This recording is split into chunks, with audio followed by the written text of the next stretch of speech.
Any discussion about an individual's right to protection from an invasion of privacy in Hong Kong needs to be divided into two distinct areas. The first one concerns invasions of privacy by public authorities.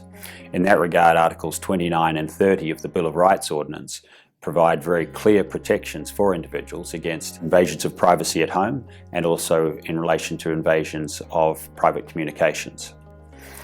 In addition, there are other statutory protections. Pursuant to various statutory protections, for example, under the Interception of Communications and Surveillance Ordinance, members of the public have a right to arbitrary intrusions by public authorities, and indeed there is a commissioner to whom complaints can be made and to whom responsibility is given for investigating those complaints.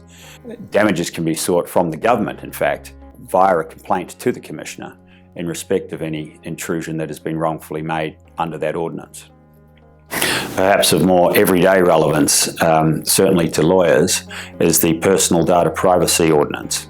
Now, this ordinance provides protection for all Hong Kong residents against unlawful dissemination and arbitrary dissemination of any private information. So it is, of course, very relevant to employees in an employer-employee context, and it's also relevant, of course, to anybody that's making a regular visit to the doctor. Private information is private information and is given statutory protection as such pursuant to that ordinance. And again, there are very clear penalties for any breaches of the terms of the ordinance.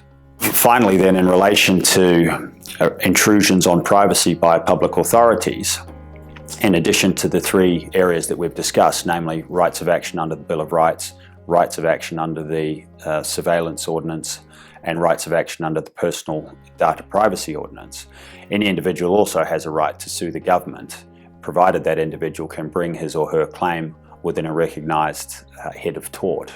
And of course, so if there is a claim for breach of confidentiality against a government authority, then there can be a consequent claim for damages by an individual against the government for that breach.